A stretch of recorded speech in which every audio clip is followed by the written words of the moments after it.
৬৫ বছর বয়স, দেখাচ্ছে গার্জিয়ান খেলা।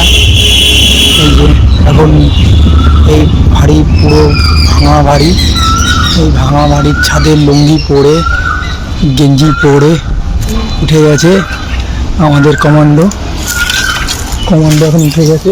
এখন আমি এই লগা দিয়ে দিলাম হাতে। এবার কমান্ডো উঠে এখন দুটো বেল পারবে। বেল দুটো আপনাদের আমি ভিডিও করে দেখাতে পারবো না। বেল দুটো এখানেই কোথায় রয়েছে, এই গাছের ফাঁক দিয়েই রয়েছে কোথাও। এখন বেল পাড়তে এসেছি। এই বেল পেড়ে আমরা সামনেই নীল পুজো আছে বাড়িতে, তো ওই বেল দিয়েই পুজো দেওয়া হবে। ওই জন্যই আজকে বেল পাড়তে এসেছি। আজকে মাসে 7 তারিখ। হ্যাঁ, 5-7 দিন থাকবে কিনা জানি না, তাও চেষ্টা রাখবো বেলটা পেরে যাতে ঠিকঠাক থাকে। ওই যে বেলটা, ওই আর নিজের বাড়ির গাছের বেল পেরে খাওয়ার মজাই আলাদা। এই সরি, পুজো দেওয়ার মজাই আলাদা। আগেই খাওয়ার চিন্তা। এই পড়ে গেলাম মাল, এখানে পড়ে গেছে একটা, আর একটা এখন চলছে বেল পাড়া নিজের বাড়ির গাছের। অসাধারণ দেখুন, আর একটা বেল গাছ আছে এখানে আমাদের। এই যে আর একটা বেল গাছ, আর একটা বেল পাচ্ছে। ওই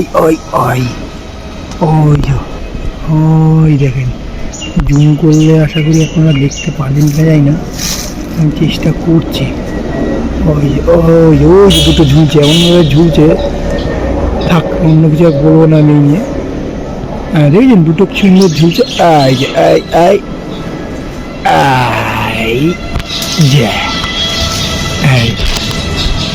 বেল দিয়ে বাবার মাথায় পুজো দেবো, আবার বাবাকে বেল পানা করে দেবো। তো আজকের ভিডিওটা আমরা এখানেই শেষ করছি, কারণ আমাদের বেল পাড়া দুটো কথা ছিল, দুটো মনে আশা করি হয়ে যাবে এক্ষুনি। তো এই বেল দিয়েই পুজো দেবো। তো সেই দিন আপনাদের আবার একটা ভিডিও করে আমি দেখাবো পুজো দেওয়ার সময়, ঠিক আছে? আজকে এই অবধি রাখি ভিডিওটা। তো ভালো থাকবেন, সুস্থ থাকবেন, নেক্সট ভিডিওতে আবার দেখা হবে। এখন কিন্তু আমার বেল পাড়া হয়নি যদিও, ওই দেখুন এখনও চলছে চেষ্টা, দুমার দুম মারামারি চলছে।